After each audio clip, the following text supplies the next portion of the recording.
Welcome to our New York Giants Preservation Society meeting for today, August 31st, 2023. We have two guests tonight, Bill Nowlin and Glenn Sparks, and I'll tell you what they're going to be speaking about in a minute or so. As far as next week goes, right now we have no meeting scheduled. Next meeting will be September 14th with David Vaught. David wrote a pretty new book about Gaylord Perry, and Gaylord Perry would have turned 85 on September 15th. So we'll be talking. The book's about the spitter, and should be a very, very interesting meeting. If I do get a guest next week, the guest would be someone related to a reporter or somebody with the Giants who would be able to talk about the last month of the season. I've been trying to get a few people. It might be a last minute thing, and I will keep you abreast of it. But for now, happy Labor Day, and we'll reconvene on the 14th. Gary, why overtax yourself? You're doing enough. That's very nice of you, Frank. Thank you for that. That's a very nice thing to say. Thank you, Frank. With that being said, tonight we got a double header, so to speak. We have Bill Nowlin and Glenn Sparks. They are the co-editors of the Willie Mays 5-tool book. They're going to each be talking about the stories they contributed. They can answer any question about the book as far as what certain things went in there. I know some of you, I don't know if they'll have the answer for you, but some of you were questioning, the title of the book. And for those who don't know, Bill also was the editor of this book, The Team That Time Won't Forget, which I was ready to show that myself. Paul Rogers. Yes, and Mr. Rogers, no pun intended, will also be addressing our book in the near future about Larry Jansen. So Bill is going to be speaking about Willie's heroics with his home runs inning by innings, and Glenn is going to be speaking about a specific catch that Mays made. We will go from there. For the music aficionados, Bill is also a very important member with Rounder Records. So a great label that has many great artists and compilations on his label. So without any further ado, gentlemen, I don't know how you want to do it. Want to speak first? But ladies and gentlemen, I welcome Bill Nowlin and Glenn Sparks to the New York Giants Preservation Society meeting. Gentlemen, the floor is yours. We didn't exactly rehearse this, but let me say a few general things, Glenn, and then you maybe talk about this book in particular. Sure. This is a SABR book. I don't know how many of you are SABR members. I do recognize several of you. I imagine a good percentage of you are, but SABR has, by the end of this year, SABR will have published 100 books in our so-called digital library. It's called that because the books are available both in physical form, but also so you could download them. And they're free to every SABR member. That's 100 free books you would get if you joined up and actually wanted to read them all. The books are not books of individual authors. This book in particular has 51 different SABR members who contributed to the book. So they're all collective, collaborative works. What we do is we announce a book idea. I think it was Glenn that came up with the idea to do a book on Willie Mays. We have a series. We did one on Jackie Robinson and a couple of other ones. Babe Ruth was the first one. There's one on Stan Musial in the works and one on Sandy Koufax in the works. So there will be more to come, but 51 different members contributed. Glenn will talk about one article he wrote. I'll talk about one article I wrote. And then there are all sorts of other people. The book contains 37 games, individual games that were written up as games for SABR's Games Project. And then it has a couple of dozen essays on top of that on his defense his relationships with McCovey, his relationship with Monty Irvin, one of his relationships with managers, and some other topics of one kind or another. The book covers his whole life to date, from his time in Negro Leagues baseball and with the Birmingham Black Barons back in 1948. And one of those games it kicks off the games write-up section, all the way through his years with the New York Giants, and then the San Francisco Giants, and then on to the New York Mets. Why don't I turn it over to you, Glenn, and you can talk about maybe anything you think I left out, talk about your article, and then happy to come back and talk about mine. And take any questions at the end. Yeah. No, I think you gave a good summary of what we've been doing with the books. They're just they're kind of sort of biographical books about individual players, and I guess Mays was the fourth one, and then Koufax, and then we're doing Koufax now, and then Stan Musial. Just they begin with just deciding on who we're gonna feature in the book, and then Bill and I do some brainstorming. We come up with some games that highlight the player throughout his career. We kind of do it so that we want articles, game stories from early in a player's career, the prime of the player's career, and then toward the end of the player's career, and get the games together, an idea of the games, and then we come up with some essay ideas, and then we kind of throw it out there to people who are interested. And a lot of the SABR members come up with some great ideas on their own, some games that we've missed, or some essay ideas that we've missed, and they make their suggestions, and then it all just kind of comes together like that. Do you just want me to start talking about the article that I wrote? See if anybody has any questions, maybe at this point, about the process or anything. I got one question for both of you. Did you decide on Mays based on?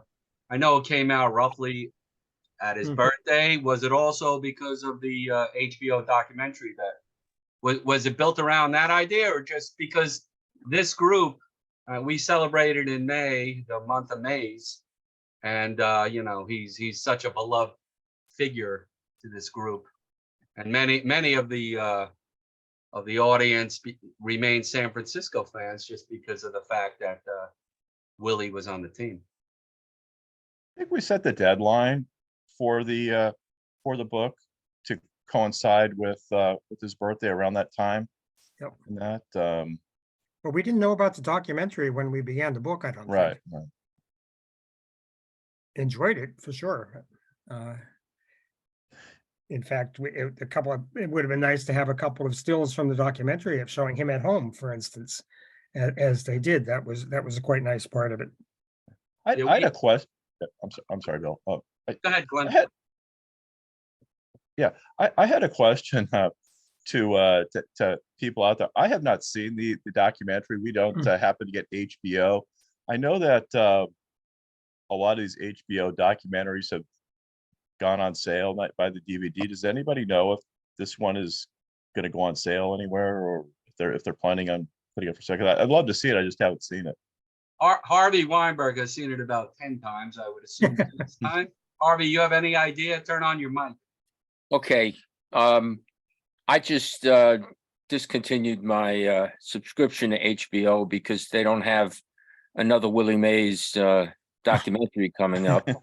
But what I think is an answer to your inquiry, if you do subscribe to it, and you could subscribe for a month, Okay. and like I still have the documentary on my DVR. I DVR'd it. Okay. And I think in their digital library, it's there. Okay. And I'm not going to put a plug in for HBO. The main reason I discontinued it is it's Gary, protect me if I get sued. it's garbage. And I found nothing interesting to watch. But that's how I think it's still there in their digital library. They don't call it, they call it now Max, M-A-X. You But know, it's HBO Max. Right. Okay. what is it, Hindi? HBO Max. Okay, HBO Max. but that I'm pretty sure it's still there. Okay, yeah. Glenn, I if you was, want, I was just, yeah, if you I want was to just go, What about curious. YouTube? Isn't it on YouTube? no, it's not. They No. just have a brief. Glenn, if you Are want to, you, are you referring go to through- Say Hey Willie Mays on HBO? yes, Glenn, if you want to go through the trouble of, buying HBO Max for a month, like Harvey said, maybe if you have a DVR, tape it, and then you'll have it. Yeah, okay. Yeah, I was just curious. I know that like HBO did like when it was a game and stuff like that, and then they released it for sale and stuff like that. I didn't know if anybody knew anything about that. But yeah, that's the way I could go about doing it. Yeah, because I'd love to see it. Bill, I did think- you see? Bill, did you see it? Yes, I did see it, and I was impressed, as I said, by some of those home scenes of him being visited at his home. Yeah. I think if you get a free trial on Hulu, you can also get it there. Okay, well, thank you. Yeah. Glenn, you want to tell us about your work in it, in the 5 tool book? In the book, sure.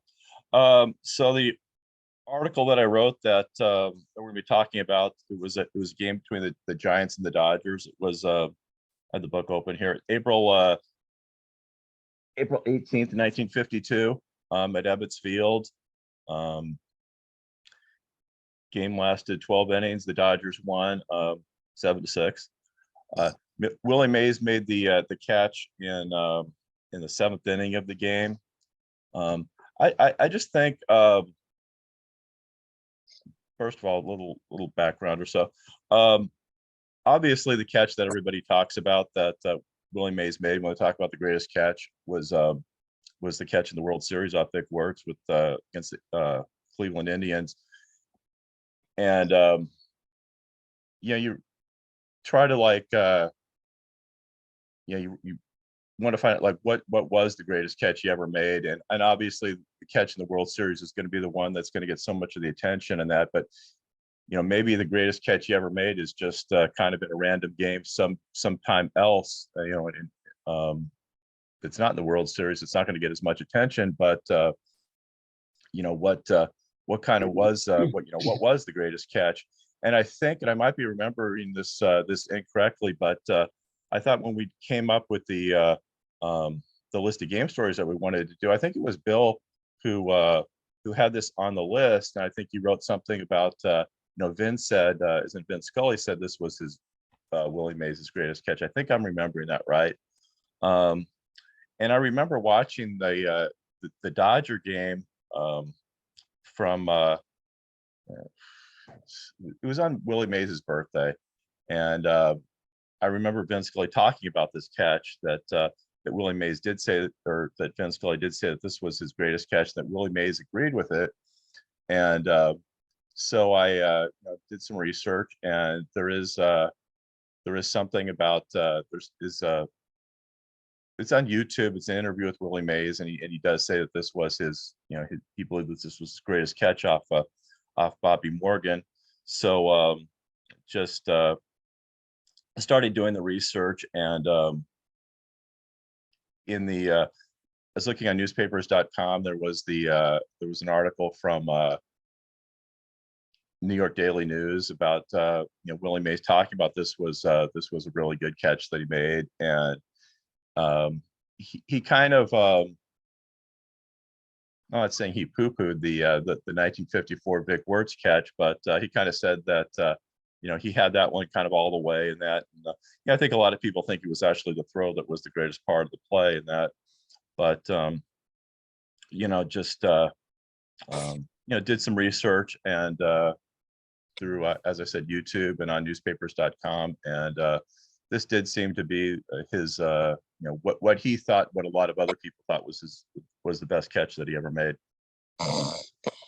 Could you explain the situation? Because I think most of the guys in here will tell you that the words catch or the catch off Bobby Tolan and maybe one other catch. But can you set the scene for what happened in this situation?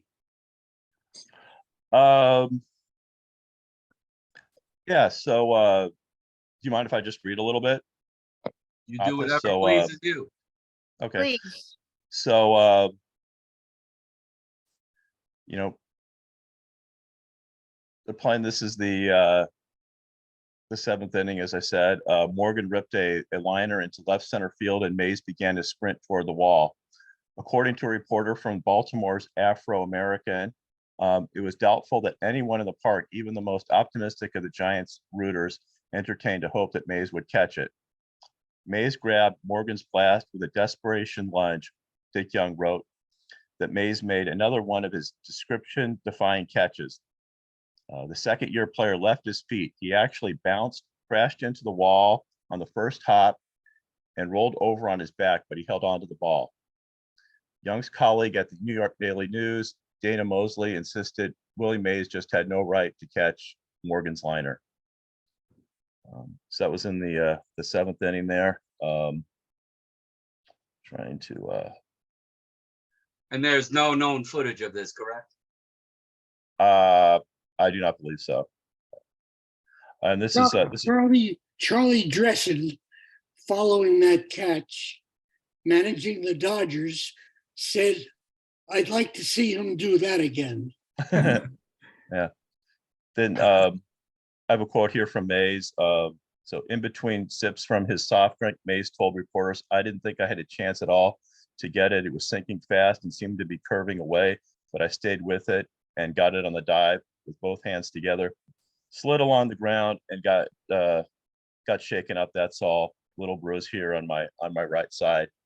And this is just something kind of interesting about the words catch. In my mind, in an interview decades later, Mays said, "In my mind, I was always going to catch the ball.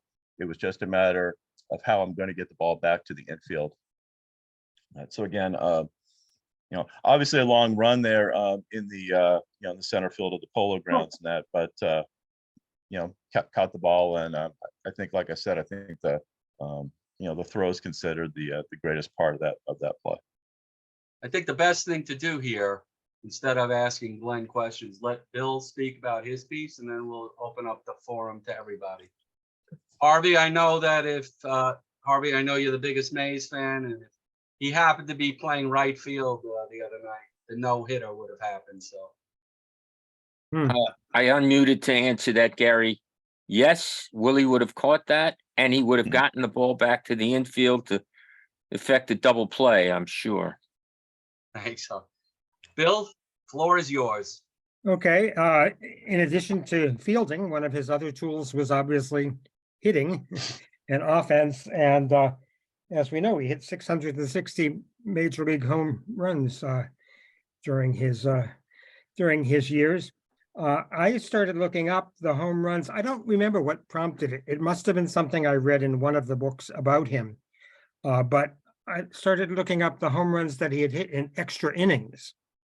Obviously, most of them were home runs that he hit in the first 9, but he hit 22 extra inning home runs during the course of his career, which is more than anyone else ever. I mean, a few people had more home runs, Babe Ruth, for instance, and Hank Aaron and others, but his 22 extra inning home runs was 4 more than the second place major leaguer, who is someone that I doubt anyone would have ever guessed. Jack Clark ranks second among extra inning home runs with 18.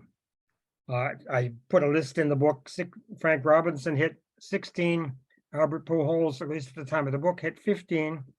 Mantle 14. Aaron 14. Ted Williams 13. Stargell 12. McGuire 12. Palmeiro 12. It's an impressive list. Of course, you have to hit a lot of home runs to have some of them count in extra innings, but Willie Mays definitely led the list by a considerable margin. I mean, 12 to 18 and 22 to 18 is a pretty good margin, and 8 more than Henry Aaron hit He's the only player.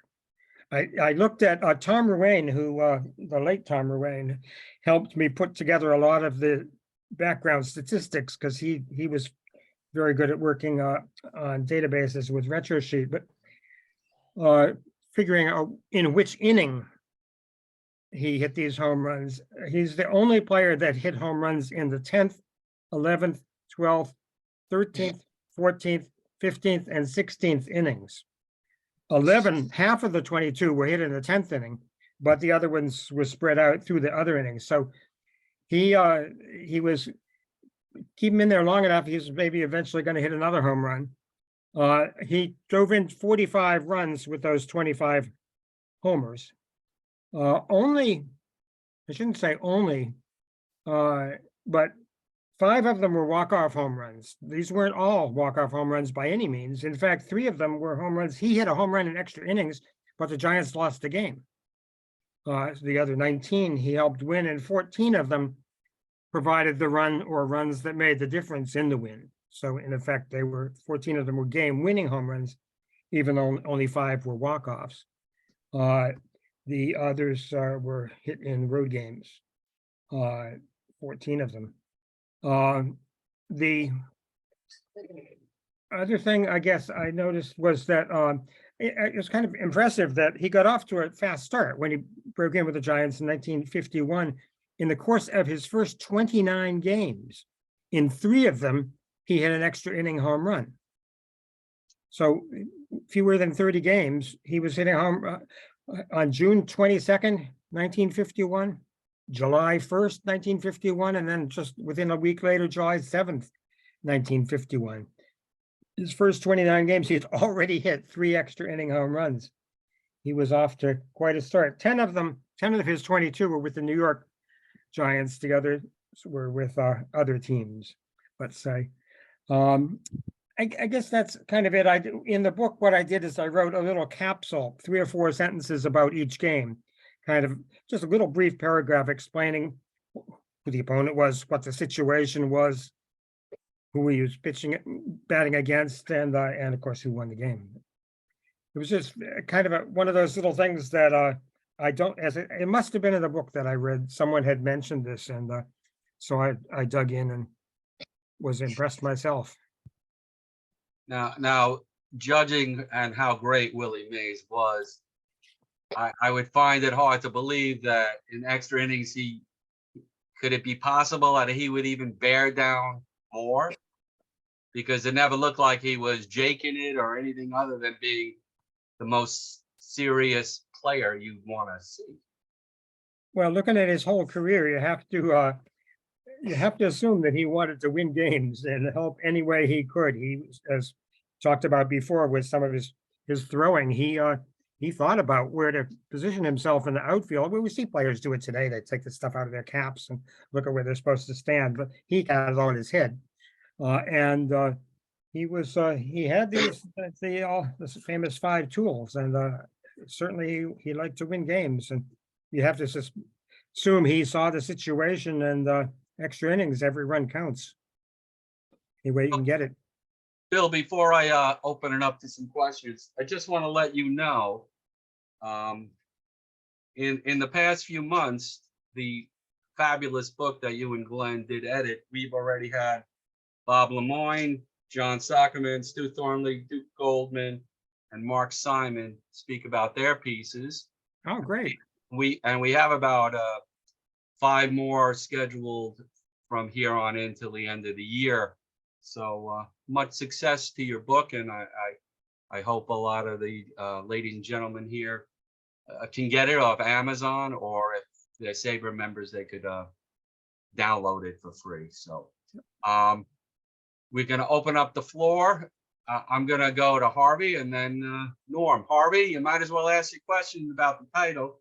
Put me online. You got it, Frank. Bob, did you have a question too, Mayor?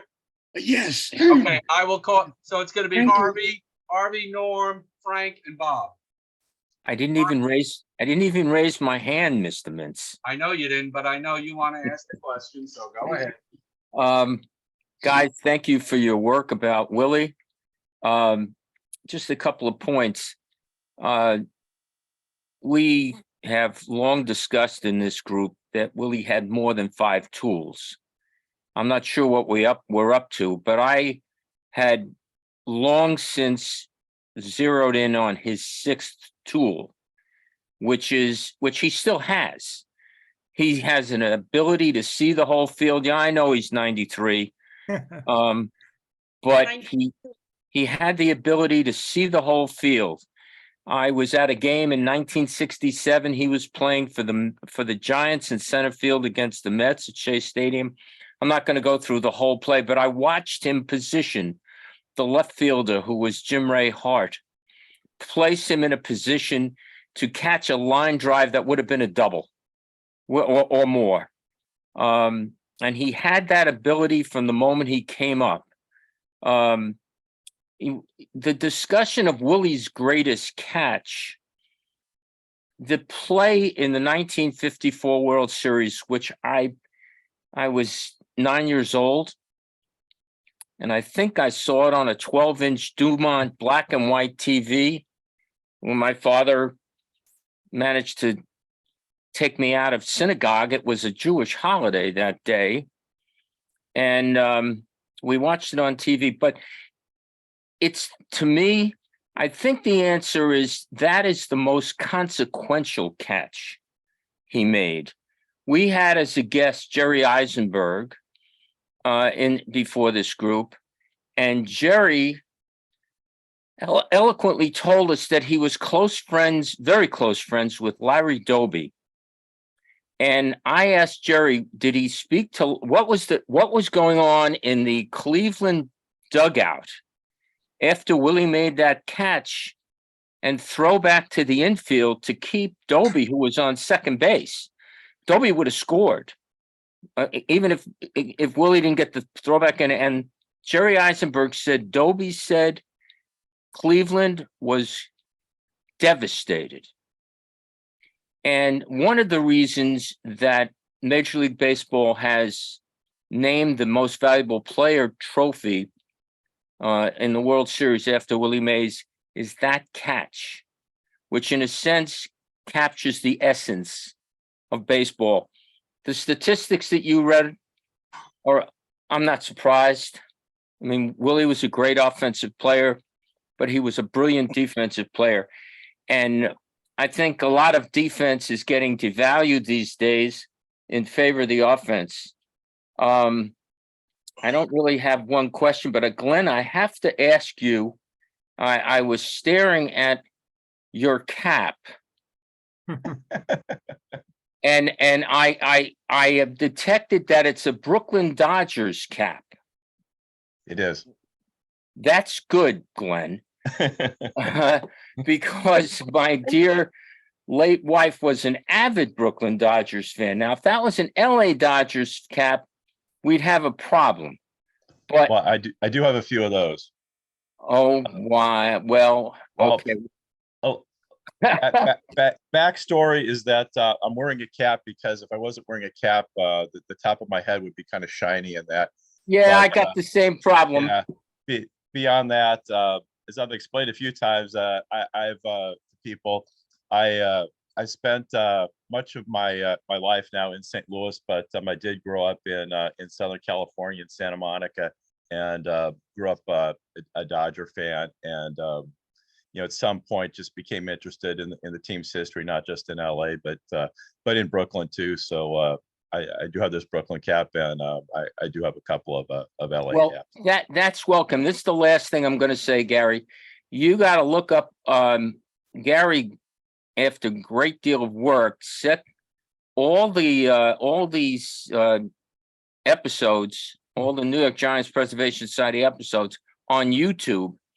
And about 2 years ago, I guess it was, or a year and a half ago, we had a fabulous session that attracted over 90 people with Carl Erskine.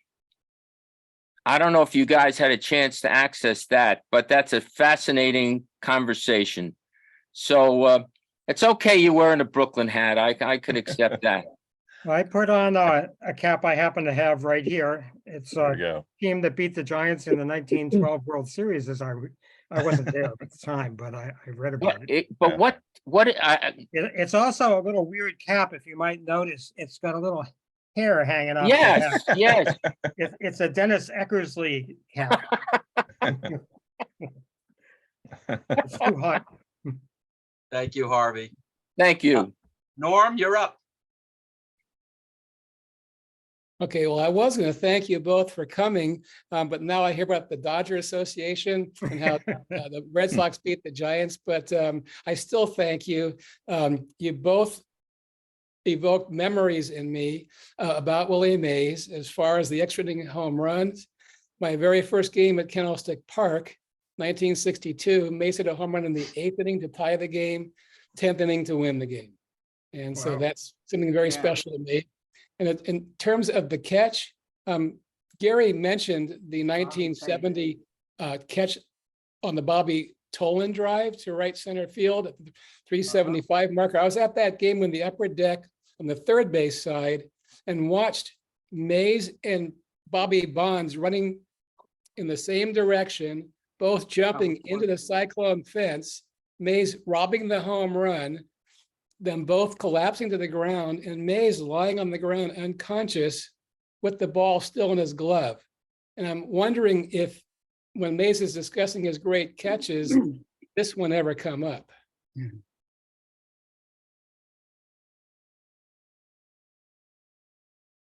I can tell you about that game. I wrote up that game, as I mentioned, little capsules. It was Candlestick Park on a Saturday afternoon, I guess.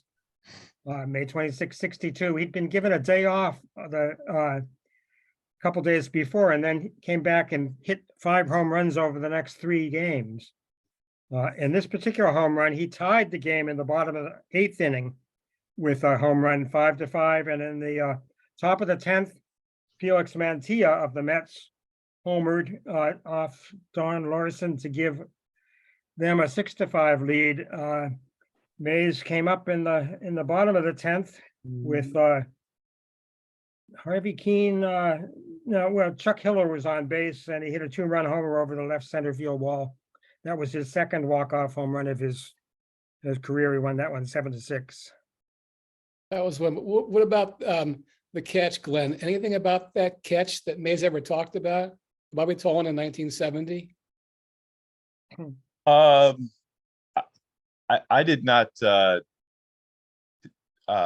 find anything about that, or in my research for this particular article, and that I did find a couple other things here that might be interesting. So the Vin Scully quote that I mentioned was when he talked about it. That was on his 85th birthday on May 6th, 2016, which was Vin Scully's last year broadcasting Dodger games.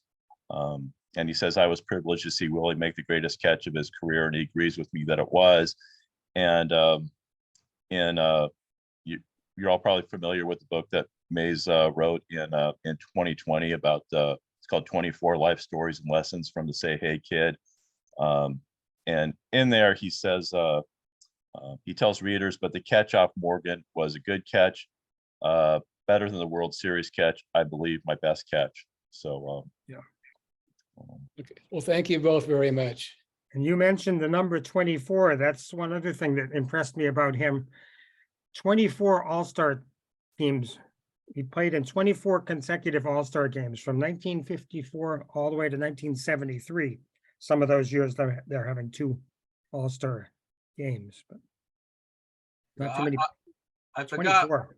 I forgot one of our guests mentioned that one of the I assume it was a New York Giant player, said that once Willie patted the glove, it was over. You knew he was going to catch the ball. I think it might have been Monty Irvin.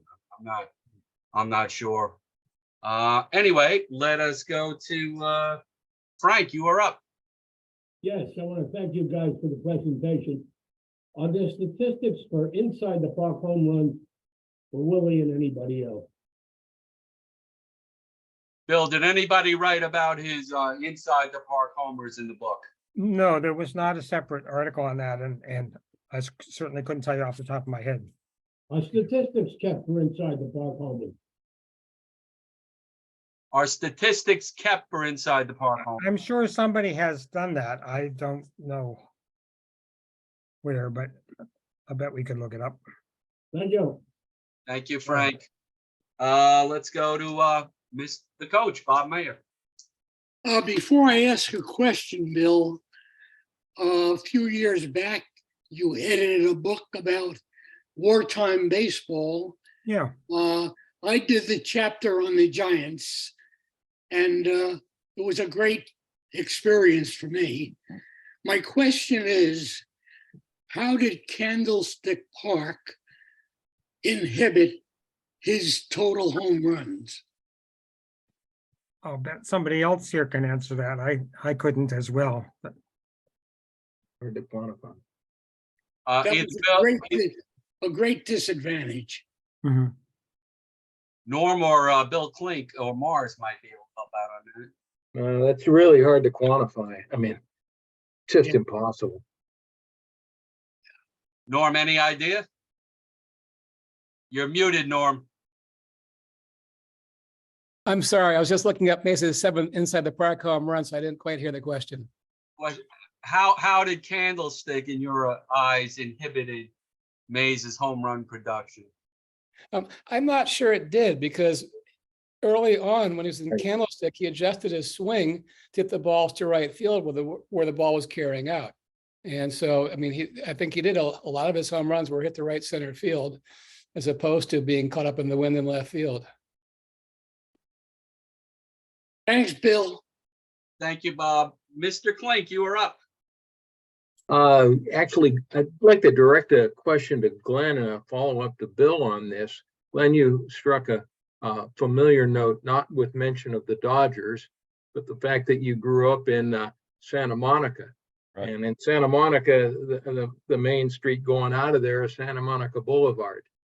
Yeah, while you lived there, did you ever have a chance to go to the Adco Sportsbook Exchange run by Goodwin Goldfaden? I did not, and it's been quite a few years since I've been out there. So Oh, okay. no, I did not. Bill, I but would tell you. I was on go ahead. Santa Monica and Wilshire Boulevard though many times in my life, going to school and such though. But no, I've never been there. Bill, I'd say to you, if it's not been written up as an article by SABR, I know we usually cover players, managers, executives, and the like, but in terms of sports collecting, everything has its basis in what was started at the Adco Sportsbook Exchange. It was the first sports collectors bookstore, and those of us on the West Coast who have been there have such tales of Goody Goldfaden, and it's worthy of at least a short article. And I know you do those ones on the players, but one on Goody Goldfaden there at the Adco Sportsbook Exchange would be wonderful. I'm sure where it would be welcomed if you were to write that up or inspire some folks to write it up for one of our journals. We have twice a I'll year. try to seek out baseball others' research opinions, because I had only 3 or 4 times that I was there, but I know there are others, and some may be here on this panel who have been to the Adco Sportsbook Exchange. He was such a character and added so much to sports collecting. Do you know where is that on Santa Monica? I'll get. Is it like closer to like downtown, the Promenade, and that, or is Yeah, it it's actually 7402. The Okay. number's on the door. okay? I when I was last in Hollywood, I didn't go to I went to Groman's Chinese Theater and places like that, but I had to go to 7402. And so Yeah, it sounds is cool. a pawn shop right now. I thought that was really apropos Yeah. that it turned into a pawn shop. But I'll see if Bill, I'll see if I can generate any interest, if I can get some stories, people are willing to put together a short story on it, but he was a character, and he, people don't understand collecting unless they go back to Goldfaden, because he got so many of us started. Well, Alan Roth was one of the leading statisticians early on, and I think that isn't the chapter in Los Angeles named after him. Right.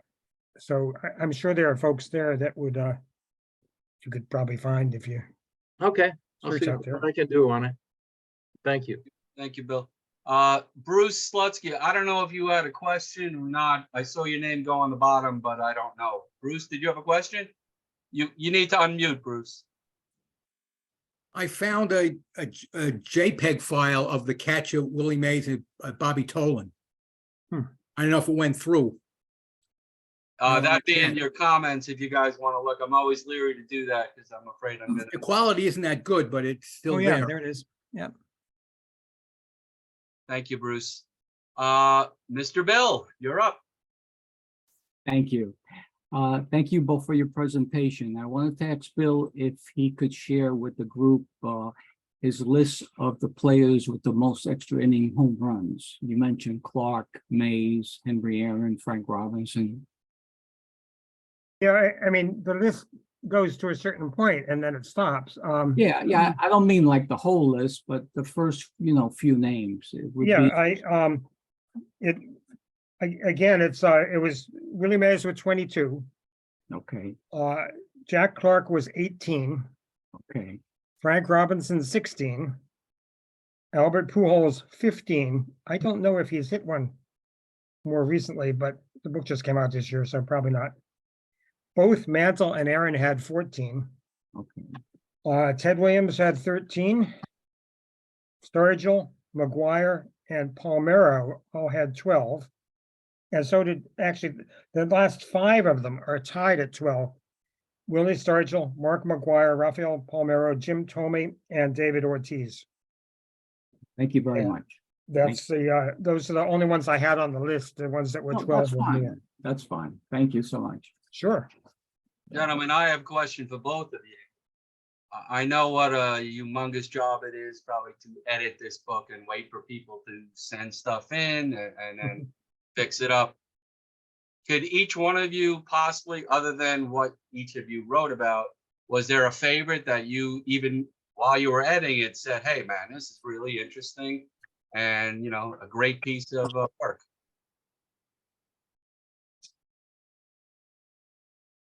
Anything come to mind for you, Glenn? I'm not sure. I think